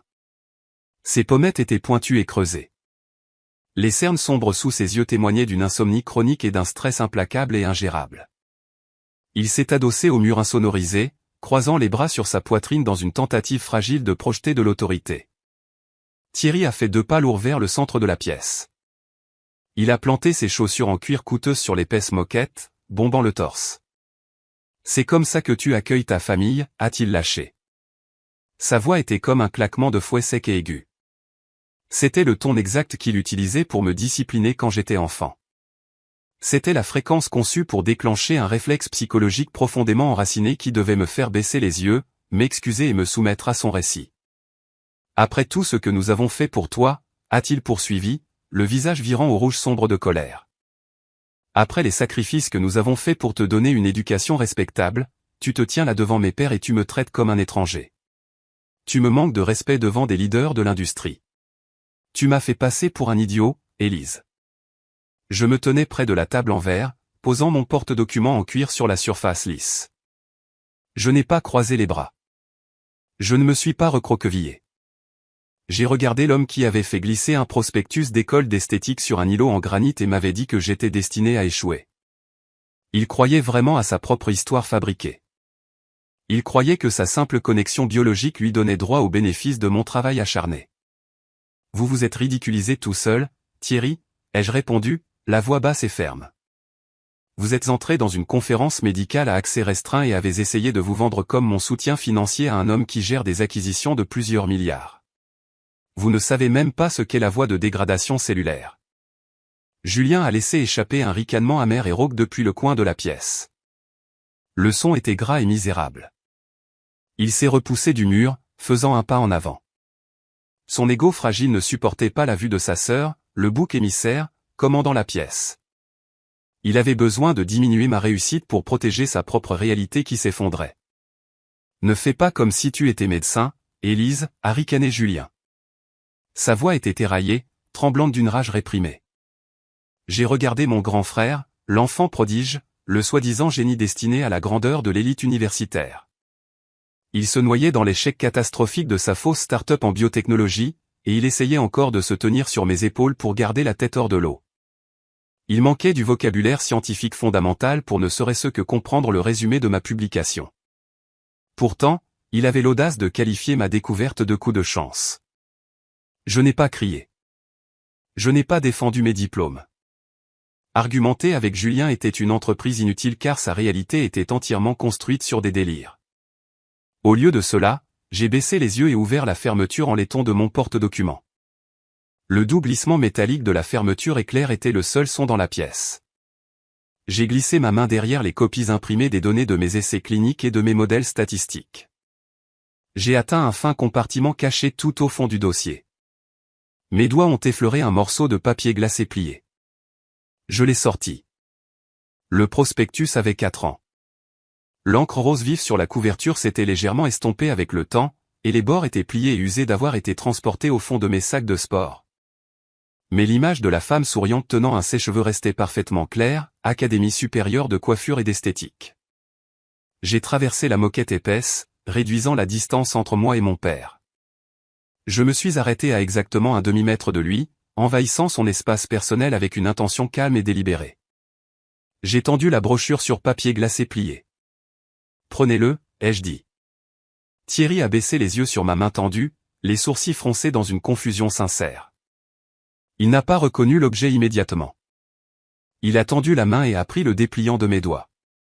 Il a ouvert le papier en 3 volets, ses yeux balayant le texte rose délavé et la liste des prix de scolarité pour les cours de coiffure et de manucure. La prise de conscience l'a frappé avec la force physique d'un train de marchandises. La couleur rouge de colère s'est vidée de son visage, laissant derrière elle une pâleur livide et maladive. Sa mâchoire s'est relâchée. La posture arrogante, le torse bombé et les épaules carrées se sont affaissées. Il a fixé le morceau de papier. C'était la preuve physique ultime de son profond échec en tant que parent et de son erreur de jugement catastrophique concernant mon intelligence. J'ai gardé les yeux rivés sur son visage, regardant la vérité dévastatrice fracturer son ego. « Vous n'avez rien fait pour moi » ai-je déclaré. Chaque mot était une frappe chirurgicale. Vous m'avez dit que je n'avais pas le calibre intellectuel pour les sciences. Vous m'avez dit que j'étais un poids mort. Vous vous êtes assis à cet îlot de cuisine et vous avez financé les mensonges de Julien pendant que vous me tendiez une insulte. Vous avez misé tout votre héritage sur le mauvais enfant. J'ai pris une lente inspiration, laissant le silence amplifier le poids de mes mots. J'ai lavé des cheveux jusqu'à ce que mes mains saignent pour payer mes crédits à la faculté, ai-je continué, ma voix résonnant d'une vérité indéniable. J'ai dormi sur un lit de camp dans la salle de pause d'un laboratoire pour décrocher mon poste de recherche. J'ai cartographié la voie de dégradation des protéines pendant que vous étiez assis dans votre club de golf à faire semblant de lire des revues médicales que vous ne comprenez même pas. J'ai financé ma propre réalité, Thierry. Vous n'avez pas le droit de vous pointer à la ligne d'arrivée et de faire semblant de m'avoir aidé à courir la course. Sylvie s'est avancée, la colère sur son visage ayant disparu, remplacée par la tactique manipulatrice familière qu'elle utilisait chaque fois qu'elle se sentait acculée. Ses yeux se sont remplis de larmes fraîches. Sa lèvre inférieure a commencé à trembler. Elle a tendu les 2 mains, tentant d'agripper mon bras. « Élise, s'il te plaît » a-t-elle gémi, sa voix se brisant d'un chagrin fabriqué. Nous avons fait une erreur. Nous étions aveugles. Nous essayons de te protéger de la déception écrasante d'un domaine exigeant. Nous sommes tes parents. Tu ne peux pas nous parler de cette façon. Nous t'aimons. L'ancienne Élise aurait ressenti un pincement de culpabilité. L'ancienne Élise aurait laissé ses larmes adoucir sa détermination. Mais j'avais passé 2 ans à observer la destruction cellulaire au microscope électronique. Je savais exactement comment reconnaître un élément toxique essayant de contourner un système de défense. J'ai fait un pas délibéré en arrière, hors de sa portée. Ses mains manucurées ont agrippé le vide. « Arrête, Sylvie » ai-je ordonné. Mon ton était dépourvu de toute émotion. C'était la voix d'une scientifique observant une réaction ratée. Ces larmes ne marchent plus sur moi. Vous ne m'aimez pas. Vous aimez l'influence que je viens d'obtenir dans cet auditorium. Vous aimez les investisseurs pharmaceutiques qui me tendaient leur carte de visite. Vous n'aimez que ce que vous pouvez utiliser. Thierry a écrasé le prospectus rose dans son poing. Le papier glacé s'est froissé avec un crissement sec. Ses yeux ont parcouru frénétiquement la loge stérile, cherchant une stratégie de sortie, cherchant un moyen de reprendre le dessus. Il a regardé Julien, debout, pâle et en sueur dans le coin. Il a regardé Sylvie, pleurant de vraies larmes de frustration parce que sa manipulation avait échoué. Puis il a posé son regard sur moi. Les derniers lambeaux de sa fierté se sont consumés, ne laissant qu'un désespoir brut et terrifiant. La vérité était sur le point d'éclater au grand jour dans la pièce, exposant les fondations pourrissantes de leur vie de banlieue parfaite. L'illusion était morte, et le naufrage financier de leur choix était sur le point de les engloutir tous. Le papier rose froissé est tombé de sa main, heurtant l'épaisse moquette avec un bruit sourd et étouffé. Thierry l'a fixé pendant une longue seconde angoissante, comme s'il regardait sa propre autorité indéniable se vider de son sang sur le sol. Le silence dans la loge s'est tendu, dangereux. Il a relevé la tête. Le requin d'entreprise calculateur essayait désespérément de trouver un nouvel angle. Il a réajusté sa veste de costume, un tic physique frénétique pour tenter de restaurer une dignité qui n'existait plus. Nous avons fait une erreur, a dit Thierry. Sa voix était éraillée, dépouillée de sa résonance tonitruante. C'était la première fois en 26 ans que j'entendais cet homme admettre un défaut, mais ce n'était pas de véritables excuses. C'était la phrase d'ouverture d'une négociation désespérée. Il a fait un pas hésitant en avant, levant les mains dans un geste d'apaisement. Nous nous sommes trompés sur ta trajectoire, Élise. Nous admettons que tu as prouvé que tu étais d'un intellect redoutable. Tu as navigué dans une industrie complexe et tu as sécurisé une plateforme très visible. Je l'ai regardé pivoter. Il me traitait comme une fusion d'entreprises hostiles qu'il avait soudainement besoin d'amadouer. Mais nous sommes une famille, a-t-il poursuivi, son ton se transformant en un appel calculé à la solidarité. Et en ce moment, cette famille fait face à une situation catastrophique. Nous avons besoin de tes ressources. Julien a laissé échapper un bruit aigu et pathétique depuis le coin de la pièce, un croisement entre une toux et un sanglot. Il a tourné son visage vers le mur insonorisé, incapable d'être témoin de l'humiliation de son père. L'enfant prodige regardait enfin son piédestal s'effondrer en poussière. Thierry a ignoré son fils et a gardé son regard désespéré rivé sur moi. L'entreprise de Julien est en difficulté, a avoué Thierry. Les mots semblaient lui causer une douleur physique. La start-up a nécessité des injections de capitaux colossales. La phase de recherche et développement a largement dépassé le budget. Nous avons liquidé nos principaux portefeuilles de retraite pour soutenir les coûts d'exploitation. Nous avons contracté une deuxième hypothèque sur la maison de Versailles. Nous nous noyons, Élise. J'ai regardé Julien, debout dans son costume de créateur trop grand. La vérité était mise à nu sous les lumières fluorescentes et crues de la loge. Il n'y a pas de phase de recherche et développement, ai-je déclaré, ma voix tranchant à travers son jargon d'entreprise soigneusement aseptisé. Il n'y a pas d'entreprise de biotechnologie. Thierry a ouvert la bouche pour protester, mais je ne l'ai pas laissé parler. J'ai passé 2 ans à cartographier une voie de dégradation cellulaire, ai-je dit. Sylvie a haleté, le souffle coupé, agrippant son collier de perles. Élise, comment peux-tu être aussi cruelle? A-t-elle gémi. Ton frère est sous une pression immense. Le marché du capital risque s'est asséché. Les investisseurs externes se sont retirés. Il n'y avait pas d'investisseurs externes, maman, l'ai-je corrigé. Les seuls investisseurs, c'était toi et papa. Et vous vous êtes ruinés en essayant d'acheter une réalité qui n'a jamais existé. L'air de la pièce s'est alourdi du poids toxique de leurs finances ruinées. Mes parents avaient passé toute leur vie à projeter une aura de richesse intouchable. Ils jugeaient leurs voisins. Ils méprisaient la classe ouvrière et avaient jeté leur propre fille parce qu'elle ne correspondait pas à leur esthétique parfaite. Maintenant, ils se tenaient dans une pièce d'emprunt, suffoquant sous une ruine financière qu'ils s'étaient eux-mêmes infligée. Thierry a fait un autre pas vers moi. Le désespoir dans ses yeux était brut et laid. C'est pour ça que nous avons besoin de toi, Élise, a-t-il pressé, sa voix tombant dans un murmure de conspirateurs. Tu as l'oreille de tous les grands cadres pharmaceutiques de cet auditorium. Tu viens de prononcer un discours liminaire devant des milliardaires. Tu as un énorme pouvoir d'influence dans l'industrie. Si tu soutiens l'entreprise de Julien, si tu le présentes à ton réseau d'investisseurs, nous pouvons obtenir un financement d'amorçage d'urgence, nous pouvons sauver les meubles. Tu peux sauver cette famille. C'était une démonstration époustouflante d'illusions narcissiques. Il s'était moqué de mon intelligence, m'avait chassé de chez moi et m'avait tendu un dépliant d'école d'esthétique. Maintenant, ils voulaient attacher leur navire en perdition à mon étoile montante. Ils voulaient que je tire parti de la réputation sans faille que j'avais saignée pour construire, juste pour renflouer le frère qui m'avait nargué de l'autre côté d'une table lors d'un repas de famille. Je les ai regardés tous les trois. J'ai ressenti un profond détachement clinique. J'observais un agent pathogène envahissant luttant pour survivre dans un environnement hostile. J'ai baissé la main et j'ai ramassé mon porte-document en cuir. J'ai lissé ma main sur le grain sombre de la couverture. Je n'ai pas besoin de le présenter à mon réseau d'investisseurs, ai-je dit calmement. Une étincelle soudaine et désespérée d'espoir s'est allumée dans les yeux de mon père. Il a confondu mon ton calme avec de la soumission. Il a pensé que l'obligation familiale profondément ancrée avait fini par se manifester. Il pensait avoir gagné. Merci, Élise, a soufflé Sylvie en faisant un pas en avant, les mains jointes dans une gratitude haletante. Nous savions que tu comprendrais. Nous savions que tu ne nous laisserais pas perdre la maison.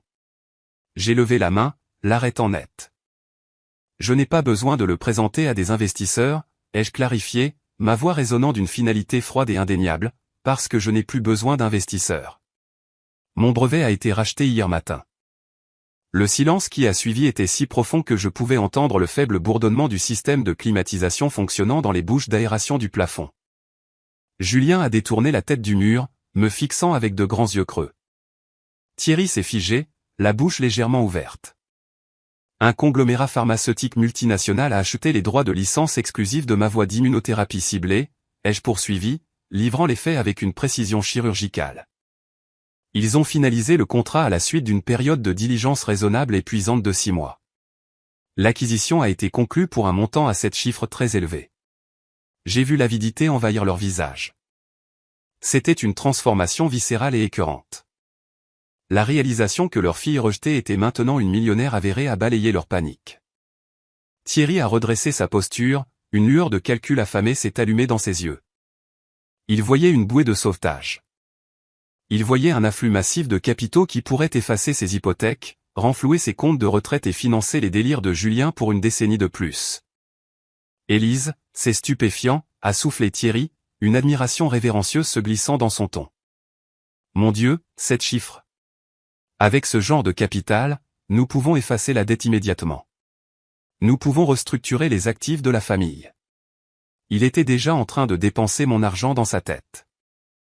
Il planifiait déjà comment distribuer ma victoire durement gagnée pour subventionner ses échecs.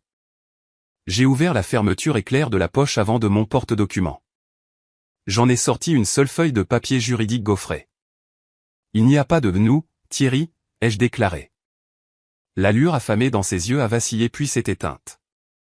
Le capital de l'acquisition du brevet ne repose pas sur un compte courant personnel, ai-je expliqué en tenant le document par le bord. Les fonds ont été transférés directement dans une fiducie sécurisée et irrévocable. Je me suis avancé et j'ai tendu le document juridique à mon père. Il l'a pris avec des doigts tremblants.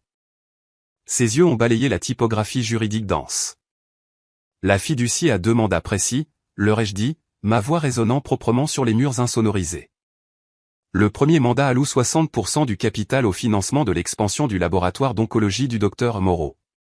Nous achetons des microscopes électroniques de pointe et nous embauchons une équipe dédiée d'étudiants-chercheurs de premier cycle. Julien a laissé échapper un gémissement sourd et angoissé. L'argent qui aurait pu sauver sa vie parfaite de banlieue allait acheter de l'équipement de laboratoire. Le deuxième mandat, ai-je continué en regardant directement dans les yeux pleins de larmes de ma mère, alloue les 40% restants à la création d'une dotation permanente, la Fondation Élise Dupont. Elle offre des bourses universitaires complètes et des allocations de logement aux étudiantes issues de milieux défavorisés qui entrent dans le programme de biochimie de l'université publique. Thierry fixait le papier. Ses mains tremblaient si fort que le sceau en relief cliquetait contre le parchemin rigide. J'ai verrouillé mon regard sur celui de mon père. J'ai livré l'ultime vérité inébranlable. J'utilise ma richesse pour financer exactement le type de fille que vous avez essayé d'envoyer dans une école de beauté, ai-je dit. Pas un seul centime de cette acquisition à 7 chiffres ne touchera jamais vos comptes bancaires. Vous ne verrez pas un sou pour payer votre deuxième hypothèque. vous ne verrez pas un centime pour financer les faux déjeuners de réseautage de Julien. Sylvie a laissé échapper un gémissement aigu et dévasté.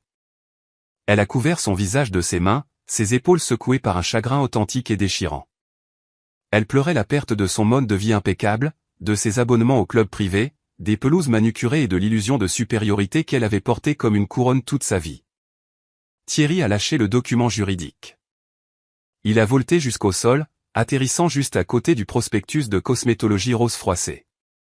La poésie visuelle de ces deux morceaux de papier posés côte à côte sur l'épaisse moquette était indéniable. L'un représentait les limites artificielles qu'ils avaient essayé d'imposer à ma vie.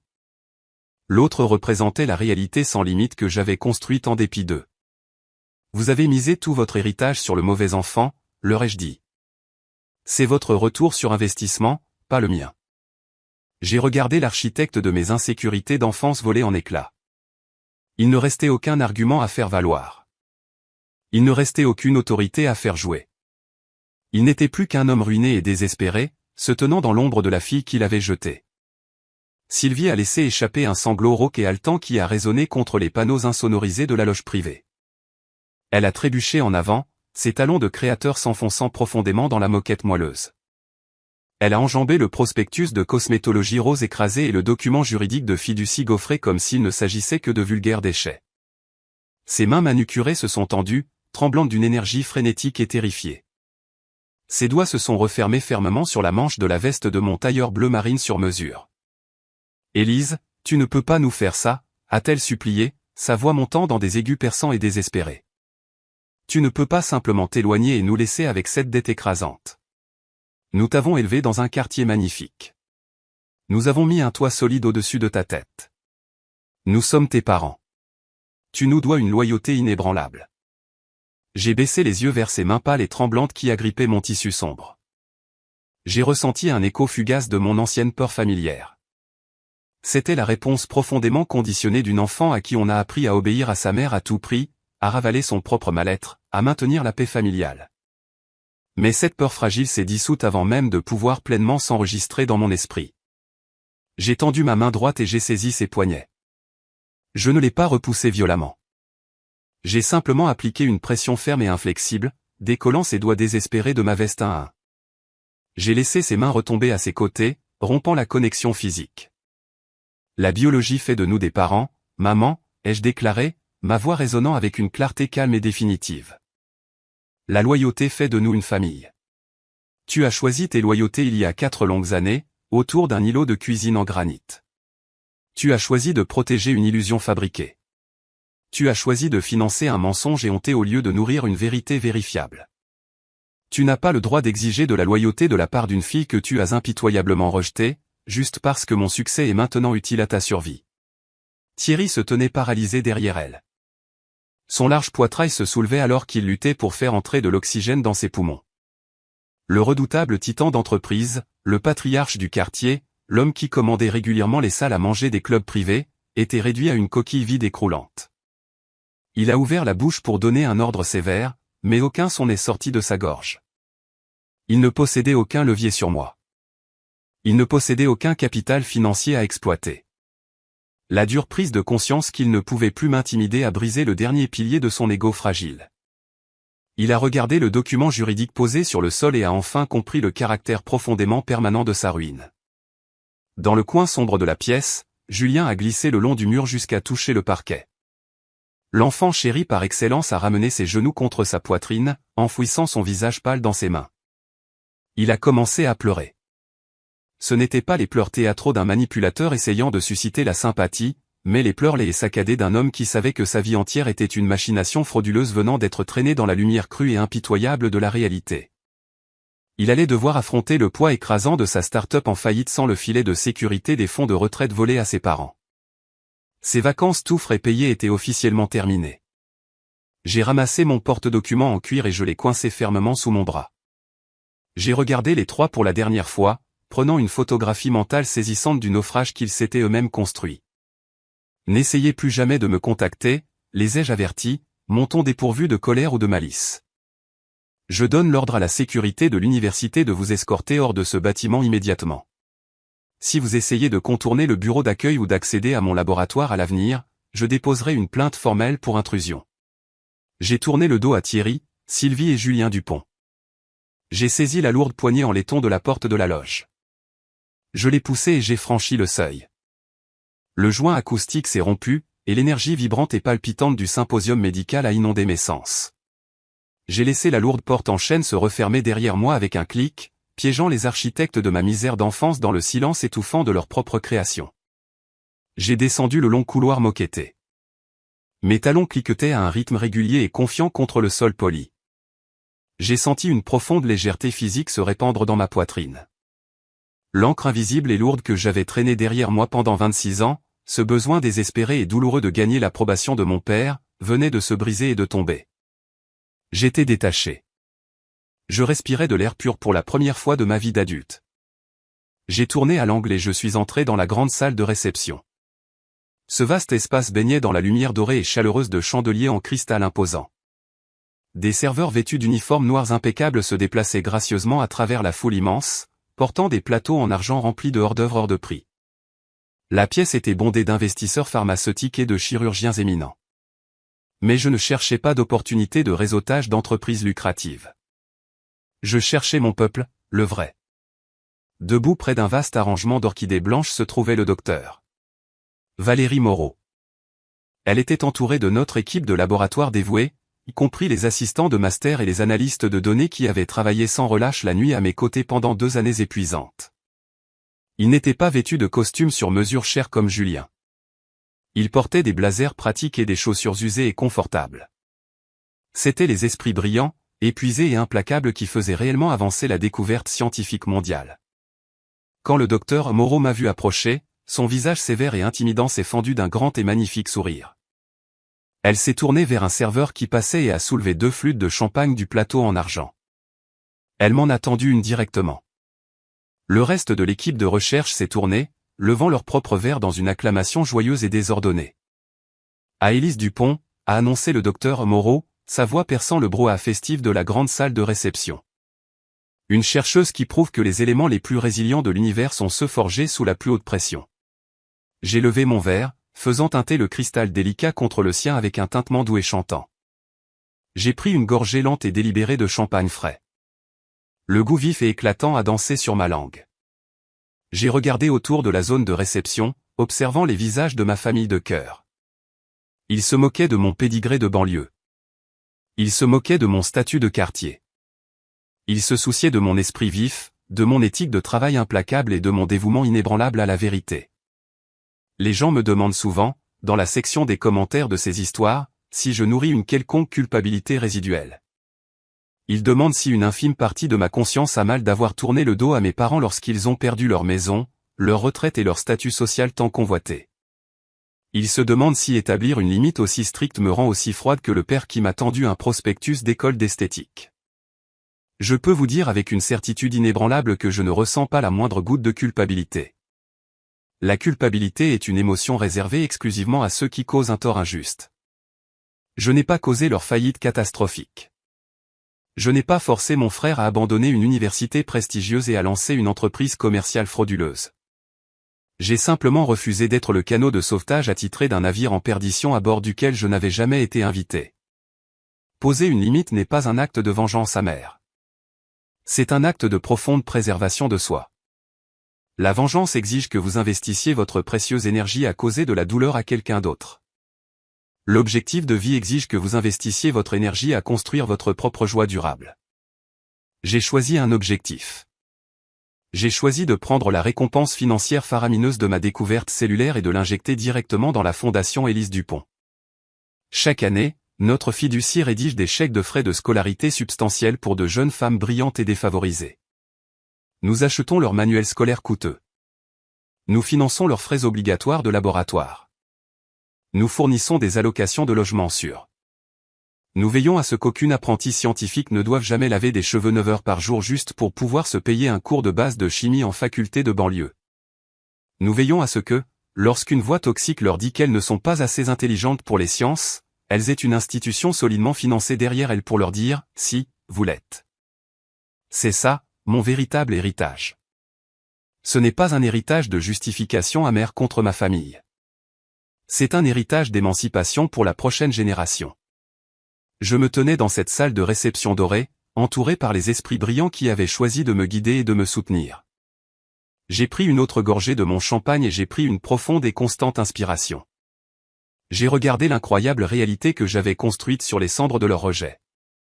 Le succès est vraiment la réponse ultime à la toxicité.